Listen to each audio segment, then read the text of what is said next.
천국 송상현의 사상과 천국 수필이라는 주제로 박종천 고려대학교 교수님께서 발표해 주시겠습니다.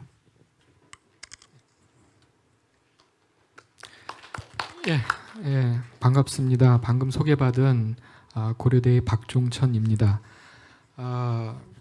오인택 선생님께서 좀 전에 발표하신 그 내용을 저도 예전에 읽고 공부를 많이 했는데요. 중요한 키워드 중에 하나가 국가적으로 순절을 한 인물로부터 시작해서 성리학적인 이제 학행에 의거해서 어떻게 재평가하는가 하는 그 부분을 강조를 많이 하셨는데, 제가 오늘 발표하게 될 내용은 그 뒷부분하고 연결된 부분입니다. 제목이 천국 송상현의 사상과 천국 수필이라고 붙였는데요. 이 천국 수필이 최근에 번역이 되어 있습니다. 책으로도 나와 있는데, 실제로 이 송상현 선생께서 직접 지은 작품들은 그리 많지 않습니다. 그 문집을 보게 되면 문집이 두 종이 있는데, 그 가문에서 내려오는 그 부분하고 민족문화 추진회에서 예전에 발간했던 그 두 본 다 기본적으로 송상현 선생에 대한 그 역사적인 기억과 평가를 다룬 그 내용이 대부분이고, 실제로 직접 그 저술한 내용은 몇 편의 시와 아주 짤막한 글 몇 편이 답니다. 근데 이 천국수필이라는 그 책은 송상현 선생님께서 어릴 때 과거 시험 준비를 하면서 그 당시까지 이제 유행하고 있던 과거 시험의 모범 답안지들을 모아놓은 그 선집이거든요. 그래서 실제로 당신께서 실제로 직접 써서 작성한 건데, 이 책은 본인이 직접 지은 그 사상을 반영하는 그런 건 아니지만, 왜냐하면 남들이 지어놓은 거 모범 답안지를 모아놓은 거거든요. 직접 손으로 쓰시긴 했지만, 그런데 그 모범 답안지들을 모으는 부분에서 그 일정한 특성이 드러나고, 이게 실제로 당신의 사상을 반영한 글은 거의 많이 남아있지 않지만, 이 글을 통해서 미루어서 짐작할 수 있다는 면에서 중요하다고 보고 오늘 발표를 준비했습니다.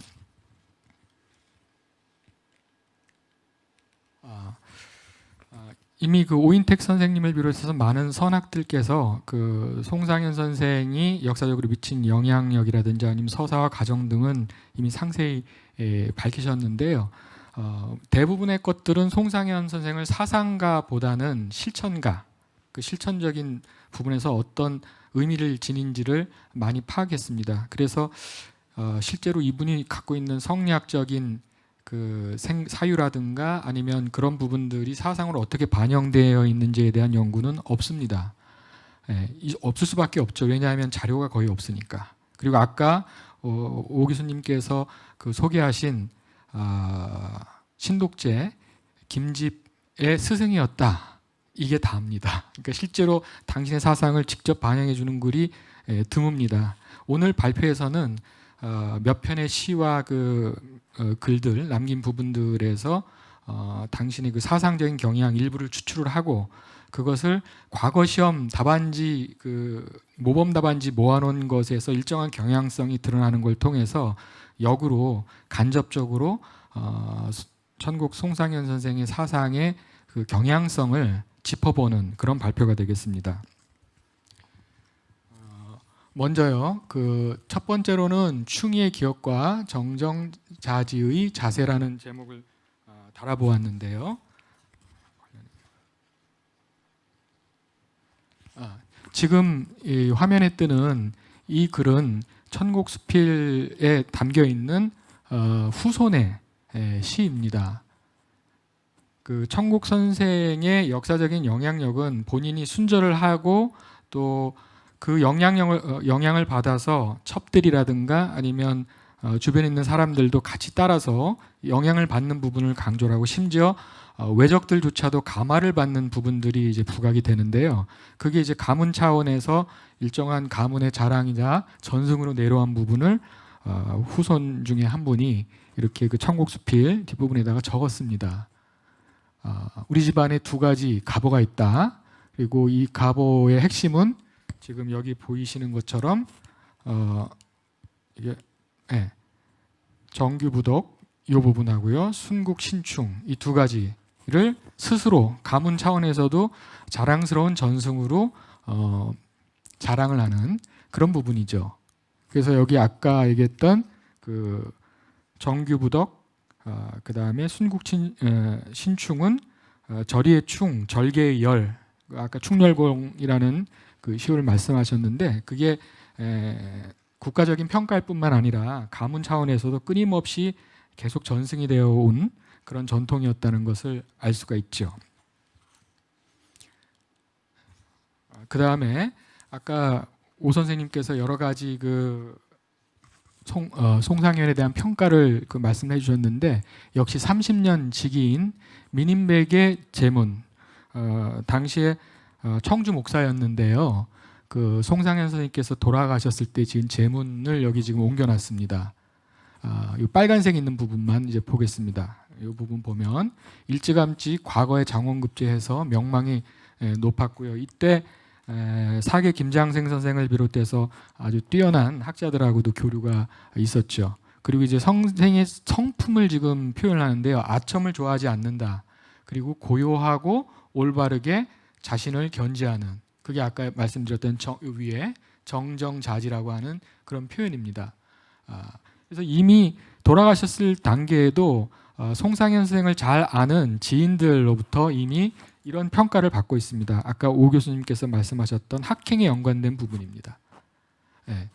그 무인으로서 뭐 나라를 위해서 전쟁에서 공을 세웠다는 것보다는 조선 시대에는 이 학자로서의 그 평가가 훨씬 더 중요하게 그 평가를 받는 그런 대목을 볼 수 있죠. 그리고 뒷부분에 보면 경연에 참석해서 임금의 덕을 잘 길렀으나 그가 무용이 있다고 청거를 하니 육막에서 보자하였네. 스스로는 다 마땅하다고 하였으나 남들은 좌천이라고 생각해서 사관원, 사원부는 임금의 잘못을 바로잡았네. 과실을 들춰내지도 않고 꺾이지도 않은 채 무너진 기강을 떨치려고 하다가 직급을 올려 병부를 나누었으나 실제로는 좌천된 것이라네. 이게 무슨 내용이냐면 이제 아까 말씀하신 것처럼 전쟁 대비하기 위해서 동네 부사로 이렇게 내려 보냈지만 실제로는 그게 좌천성에 가까운 그런 거를 당시에 평가를 담고 있는 겁니다. 근데 좌천을 당하면 보통은 이제 불만은 품게 마련인데 그런 거에 개의치 않았다라는 걸 갖다가 말씀을 해주시고 있는 거죠. 주변에서 알고 있는 분들이 전부 야 이건 좌천당한 거야 하고 분개를 했으나 정작 당신께서는 그거에 초연한 그런 자세를 보였다는 게 아까 말씀하셨던 오 선생님께서 말씀하셨던 학행입니다. 그러니까 평소에 수양을 잘해서 그게 행실로 드러나는 거죠. 이런 평가, 그걸 그냥 네 글자로 하면 정정자지. 그래서 부당한 권력에 꺾이지도 않는 당당한 자세도 있지만 비록 억울하게 좌천을 당해도 거기에서 아무런 불만을 표현하지 않는 그냥 모든 것을 감수하는 이 태도가 나중에 임진왜란이 일어났을 때 다른 사람들은 다 도망가지만 본인은 그냥 죽음을 담담하게 맞아들일 수 있는 그런 근거가 됐다. 이런 것으로 당대도 이미 평가를 받았다는 부분입니다. 그리고요. 지금 아마 여러분들이 평소에 잘 접하시지 못할 만한 부분인데 몽제시라는 게 있습니다. 송상현 선생님께서 돌아가시고 나서는 이게 합리적으로 이분이 참 훌륭한 분이다라는 평가도 있지만 이분이 신이한, 그러니까 일상적으로는 설명하기 힘든 굉장히 특이한 현상, 자연현상이나 아니면 남들의 꿈에 현몽을 한다든지 이런 식으로 끊임없이 등장하는데 그 중에 하나가 이제 몽제시입니다. 꿈에 등장해서 시를 남겼다 뭐 이런 식의 얘기거든요. 그 시 중에 이제 한 편입니다. 내용을 보면 뭐 비색한 운이 되돌아와 이미 임진왜란에서 돌아가신 다음 얘기입니다. 근데 꿈에서 이제 현몽을 해서 나타나는 꿈에서 지은 시예요. 그래서 비색한 운이 되돌아와 사람들이 죽으리니 병령과 정년의 화는 쪽빛보다 푸르리라. 이게 무슨 얘기냐면 이제 여기 정윤현으로 제가 지금 써놨는데 나중에 전쟁의 환란이 한 번 더 일어난다 얘기죠. 예언을 하는 겁니다. 꿈속에서. 그래서 그렇게 되면 이제 황건적은 마침내 한나라 신발 끝에 부서지니 질이 언젠가 다른 해에 전란이 그치기를 기다려서 내 뼈를 장기 가득한 바다 남쪽에 거두리라. 죽어서도 백성들 그리고 나라를 위한 그런 마음을 가지고 이 전란을 극복하는데 일정하게 영향력을 행사할 수 있는 그런 부분에 대한 시를 지금 보여주고 있죠. 이거에 대한 평가가 나중에 난중잠독 같은 데 보면 아들에게 현몽한 저 시를 두고 국가의 화란은 아직 평정되지 않았고 앞으로 겪을 일은 말할 수 없는데 뜻만 지닌 채 그냥 죽었으니 어느 때라야 눈을 감을꼬. 살아서도 죽어서도 나라를 위해 걱정하는 그런 모습들에 대한 게 이분뿐만 아니라 다른 그 의병장의 꿈에서도 나타날 정도로 영향력이 컸다는 얘기죠. 그거 외에도 뭐 1812년에 무덤에서 뇌고성이 울린다든지 뭐 등등 계속 영험한 현상들이 나라가 위기에 처할 때마다 이 성상현상과 연관돼서 여러 가지 그 신이한 현상들이 계속 반복된다.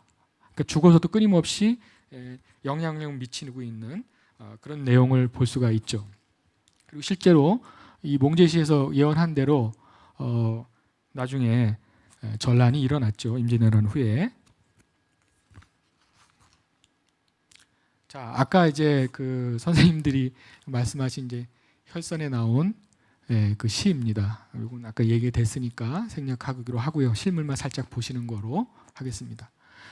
자, 물론 이제 저 혈선의 시도 멋지게 잘 지으셨지만 이미 승보시 그러니까 15살 때 이분이 쳤던 승보시 장원하고 나서 기념하는 시를 지었는데 술을 끊는 시입니다. 술을 입에 대지 않겠다고 해서 악비 장군, 악무목 장군이 바로 악비 장군인데 악비 장군과 연관된 고사를 인용을 해서 나라를 위해서 백성을 위해서라면 술이나 여자를 가까이 하지 않겠다라는 그런 마음을 시로 이렇게 표현했죠. 그러니까 이미 소시적부터 이런 자질을 나타냈고 이게 당시 시험을 주관했던 고관들에 의해서 평가를 받습니다. 나중에 큰 인물이 될 것이다. 그리고 결과적으로 그게 이루어졌는데 이미 어릴 때부터 이런 자질을 잘 드러내고 있었습니다.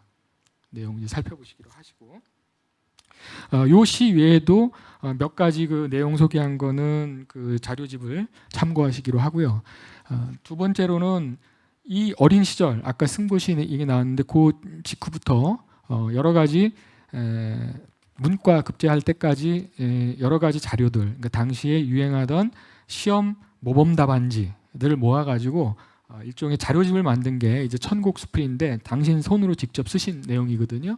근데 이것의 책의 구성과 당시 16세기 중반에 비슷한 그 대책문 선집들이 있습니다. 그러니까 모범 답안집들을 모아둔 그런 책들이 있어요. 그것을 비교를 하는 내용이 두 번째 얘가 다룰 내용입니다. 일정한 차이들이 보이는데요. 이분이 10살 때부터 이미 경전과 사서 이렇게 통달을 했고 3번 읽고 나면 평생 기억하는 아주 뛰어난 수재였다는 얘기가 이제 적혀 있고요. 그다음에 15세 때 승보시 장원하고 20세 때 식년시에서 3등 52 진사로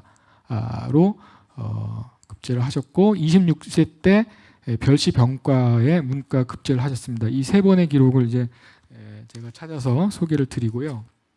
요 어간, 그러니까 승보시 이후부터 시작해가지고 문과 급제할 때까지 당신이 직접 공부했던 그 자취가 남아 있는 게 이제 천곡수필입니다. 실제 실물은 이렇습니다. 손으로 막 이제 쓰신 거 이제 보이시죠? 윗부분에는 이렇게 제목을 요약했는데 요 밑에는 이제 실제로 본인이 작성한 게 아니라 남이 작성한 그 모범 답안지 중에 당신이 공감할 수 있는 답안지를 갖다가 선집, 그러니까 한 거죠. 이런 책이거든요. 근데 요거를 갖다가 제가 1번부터 시작해가지고 6경 출처해가지고 누가 저자고 그러니까 실제 그 답안지를 작성한 사람은 누구고 그리고 오른쪽에 있는 요 부분은 몇 년도에 어떤 시험 문제였다라는 걸 갖다가 찾아서 다 대조해 놓았습니다. 살펴보시면 될 것 같고요. 전부 17가지입니다. 이게 1552년부터 1564년까지 명종대주로 과거 급제자들의 대책문들 이고요. 그중에 이제 마지막에 한 개, 16개니까요. 17개니까 마지막 한 개만 좀 시간대가 약간 다릅니다. 여기서 지금 다루고 있는 내용들은 대체로 시험 합격자들이라고 하면 이 책 말고도 당시에 유행하던 그 대책문 선집들이 몇 권이 있는데요. 동국 장원집이나 전책 정수 같은 책들은 실제로 당시에 장원급제한 사람들 것들을 모아놓은 것들이죠. 그러니까 기왕 시험을 모범 답안집을 한다면 수석을 한 사람들 것들을 모아놓는 게 효과적이잖아요. 그게 유행을 했었거든요. 근데 이 실제로 여기 천국수필에 담겨 있는 답안집을 보면 수석, 그러니까 장원을 한 사람 것만 있는 게 아니라 이름이 별로 이렇게 당시에 많이 안 알려지신 분들 것까지 들어 있어요. 그러니까 당신이 특정한 관점에 따라서 취사 선택을 했다라는 것을 알 수 있는 거죠.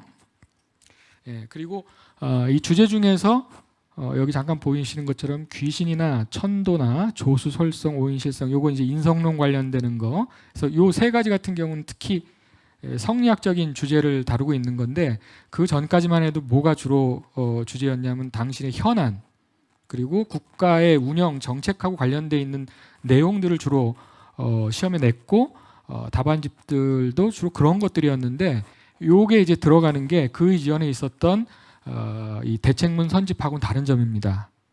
그러니까 간접적으로 뭘 확인할 수 있냐면 실제로 시험에 출제되는 중요 문제 외에도 그 성리학적인 주제들에 대해서 이분이 집중을 했고 그것들을 주목을 해서 다뤄놓았다는 것이 당시 이 송상현 선생님께서 천국수필을 만들었던 것의 이제 특징이다. 특징 중에 하나다라고 볼 수가 있겠습니다. 이거 지금 비교해 놓은 건데요. 아까 말씀드렸던 동국 장원집 그러니까 수석한 사람들 것만 싹 모아놓은 거고요. 전책정수 전시에서 역시 급제한 사람들 것 모아놓은 거고 그 다음에 이제 동책 정수부터 시작해가지고 이게 넘어가는데 이 요 세 가지하고 이 차이가 되는 것을 요 표를 비교를 해보시면 알 수가 있는데요. 적어도 16세기 전반까지 15세기부터 16세기 전반까지 그 모범 답안집을 모여놓은 거는 거의 대부분 다 현안을 다루거나 국가 운영 정책 관련된 것들이 나와 있는데 이 동책 정수하고 천국수필 같은 경우는 16세기 중반 이후에 새로운 경향이 보입니다. 아까 말씀드렸던 성리학적인 주제가 들어간다거나 아니면 여기 지금 보이시는 것처럼 관원상제라든지 신선 관련된 얘기도 튀어나오고요. 이게 이제 16세기 중반 이후 새롭게 되는 건데 사찬 스스로 개인이 공부하면서 이제 모범 답안집 공부하면서 모아놨던 그거에 이 뒤에 동책 정수로 나오는 요것의 흐름에 선행하는 그 모습을 이 천국수필이 보여준다고 볼 수 있겠습니다. 그러니까 실제로 그 모범 답안집을 스스로 공부하기 위해서 만드는 과정에서도 성리학적인 사유나 실천에 입각해서 당신의 기준에 따라서 뽑았다는 걸 알 수 있죠. 직접 지은 건 아니지만 그걸 이제 비교해서 보여드린 것이고요. 자, 이제 천국수필의 특징을 짤막하게 이제 소개를 드리면 대체로 명종대의 과거 급제자들의 대책문인데 장원, 수석한 사람들 것만 모아놓지는 않았고 당신이 보기에 공감할 수 있는 것만 모아놨다. 그 특징이 있고요. 그리고 이제 육경이라고 하는 그 주제만 선조될 것이고 나머지 것들은 전부 명종대 것들입니다. 그리고 아까 말씀드린 승보시부터 진사식, 문과급제하던 것 사이에서 취사 선택을 하신 것이고 조선 전기의 이 우수답안 모범집과는 달리 실제 수석이나 장원을 하지 않은 사람들 것도 다양하게 선별을 했다. 그리고 성리학적인 이해가 심화가 되어 있는 주제들을 다뤘다. 이거 특징적이라는 것이고요. 그리고 원래 책문이라고 하는 것이 그런데 그 국정 현안 문제를 중심적으로 다루고 사서보다는 육경을 다루기 마련이죠. 특히 서경을 많이 인용하고 하은주 3대의 이상적인 정치 얘기를 하고 그러다 보니까 요손 임금이 주로 잘 등장을 하고 그리고 그러한 이념을 제도적으로 실현하는 문제 그걸 위해서 군주와 선비들의 수양과 성찰이 필요하다. 주로 그런 경향이 있고 답안지들도 그거에 준해서 작성이 되어 있습니다. 예. 이런 경향은 천국수필에서도 마찬가지로 나타나고 있다고 볼 수 있는데요. 주제면에서 이 전책 정수하고 비교를 해보면 국가 정책과 운영의 현안을 천국수필도 역시 다루고 있습니다. 왜냐하면 국가를 운영하는 문제가 중요하니까요. 그 다음에 그 뒤에 나온 동책 정수처럼 이 전책 정수까지는 그렇지 않은데 이 동책정수, 그러니까 천곡수필보다 뒤에 나오는 겁니다. 이런 내용들은 다양한 주제가 나온다 그랬었죠. 근데 성리학적인 주제 아닌 것도 여긴 튀어나오는데요. 그런 것들에 대한 내용을 이 중간 지점 정도에 해당한다 이렇게 보시면 될 것 같고요. 편집의 면에서도 이 전책정수 같은 이 천곡수필에 앞서는 당시에 유행했던 대책문 선집 같은 경우에는 전시의 책문이나 유명했던 사람들의 것들을 수록합니다. 실제로는 이게 문집 같은데 본인이 실었던 답을 갖다가 이렇게 실는 경우가 드물어요. 끝나고 나면 이제 잊어버리는데 시험을 봐야 되니까 많이들 만들었거든요. 주로 시험을 관장을 했던 사람들이 이거를 많이 하는 경우가 많은데 이건 직접 개인이 만들어서 공부에 썼다는 것에 이제 차이가 있죠. 천곡수필은 정책정수 같은 경우는 유명인들을 중심으로 했지만 동책정수 이후에 무명인들, 그러니까 유명하지 않은 사람들 것도 포함이 되는데 천곡수필은 요거에 앞서서 그런 경향을 먼저 보여주고 있다. 그래서 후대에 나오는 것들하고 비슷한 경향을 16세기 중반 이후에 천곡수필은 보여주고 있고, 그러니까 스스로 요새로 치면 뭐라고 그러나요? 자기주도 학습이라고 그러나? 그걸 하셨다고 보시면 더 이해가 쉬우실 것 같습니다. 사상적 경향을 크게 한 3가지 정도로 제가 요약을 해봤는데요. 자세한 내용은 뭐 다 소개해드릴 수가 없을 것 같아서 사회 제도 운영하는 원칙에 관해서는 말단보다는 근본을 강조를 합니다. 이건 성리학자들이 기본적으로 다 그런데요. 이 사회 제도적인 실제 문제점들, 그러니까 현안의 아주 실제적인 문제를 다루는 거는 시험 보는 단계에서는 보통 이제 얘기하기 힘들어서 그렇기도 하지만 성리학이 원래 그렇습니다. 그래서 근본 취지나 운영의 기본 원칙을 논하는 답안지들이고요. 법치보다는 인치, 그러니까 시스템을 갖추는 문제보다는 그 시스템을 운영하는 사람들이 적절한 사람들이냐 아니냐 이거를 이제 중시합니다. 성리학의 기본적인 것이죠. 제도 운영도 중요하지만 그 제도보다도 제도를 운영하는 사람들이 자질을 갖추고 있느냐 이걸 굉장히 강조합니다.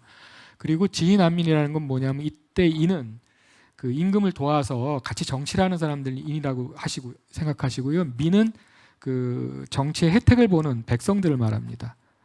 그래서 지인이라고 하면 재상을 비롯한 관료들을 임금이 제대로 알아보고 자질이 있는지 적절한 사람을 선발을 해서 적절한 위치에다가 배치를 하는 걸 얘기하는 거죠. 믿고 맡기고 권한을 위임하고 하는 그런 얘기입니다. 그리고 안민이라고 하는 것은 그거에 따라서 백성들이 그 혜택을 보는 걸 말하죠. 지인 안민의 이 이념이 그대로 관철이 되고 있고요. 역시 성리학적인 것입니다. 그래서 당연히 임금이 정성스럽게 신하를 잘 대우를 하고 그다음 잘 배치하고 권한을 위임해서 스스로 알아서들 할 수 있도록 그렇게 하는 거죠. 그리고 신하는 그것에 따라서 의리를 강조합니다. 그러니까 임금 개인에 대한 충성이라기보다는 공동체를 위해서 적절하게 올바른 무엇이 올바른지를 제대로 학문 성리학을 통해서 익혔으니까 실천하도록 하는 게 강조가 되는 그런 양상을 보여주고요. 따라서 실질적으로 구체적인 정책의 특정한 기술이라든지 아니면 뭐 기법보다는 그 전체적인 그 취지라든가 아니면 근본적인 게 뭔가를 캐묻거나 끊임없이 따지는 그런 성리학적인 사유가 반영이 됩니다. 물론 이것의 한계는 실무에 약해요. 그래가지고 조선 후기에 실학이 나올 수밖에 없었던 건데 그러나 이 정신 자체는 실학으로도 여전히 이어져서 조선 후기에 대동법을 비롯한 이런 것으로 이렇게 발현이 되죠. 그리고 조정과 이제 군대에 대해서는 구체적인 실무보다는 적절한 인사 등용을 하는 게 중요하고 권한을 위임하는 걸 역설을 하게 되고 그다음 국방의 문제에서도 내수론 안을 튼튼하게 하는 게 중요하다, 예방을 하는 게 중요하다, 뭐 이런 식의 관점이 강하고요.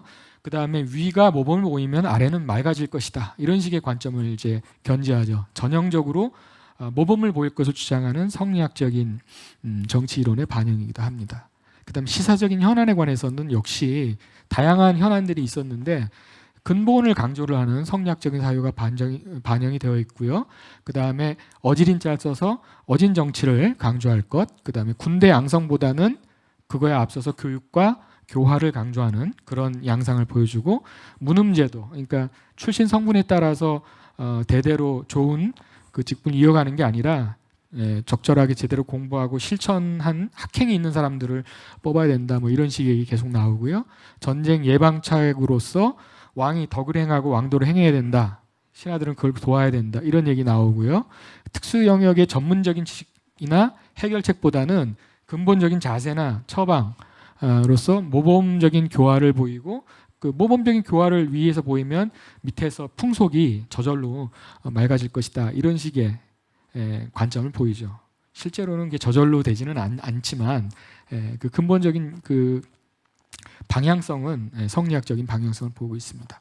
그리고 성리학적인 이론으로서 귀신론, 천도관, 인성론 등을 얘기를 하는데 이 귀신론은 뭐 전형적인 성리학적 이론을 그대로 따르고 있고요. 뭐 학생의 수준이니까 그 모범 답안에서 벗어난 얘기를 하고 있지는 않습니다. 근데 이런 주제가 들어왔다는 게 중요하고요. 그다음에 인간이 열심히 그 자기 할 일을 제대로 하면 자연의 그 이상 현상 같은 것도 잘 안 생길 것이다. 요새 코로나라든가 아니면 여러 가지 문제가 있는데 이게 왜 생기느냐? 인간들이 스스로 잘못을 했기 때문에 예컨대 뭐 요새로 치면 동물들이 살 수 있는 영역을 파괴를 해가지고 그걸 인간들이 대가를 치르는 거다. 기후 이상 현상에 대한 얘기를 하잖아요. 그런 것처럼 인간이 제 역할을 제대로 하면 자연도 제대로 돌아갈 텐데 인간의 이기심 때문에 제대로 안 된다. 그래서 그 인간의 욕망을 적절하게 제어하는 게 필요하다라는 식의 얘기들을 옛날에 그 성리학적인 언어로 여러 가지로 표현해 놓는 걸 볼 수가 있습니다.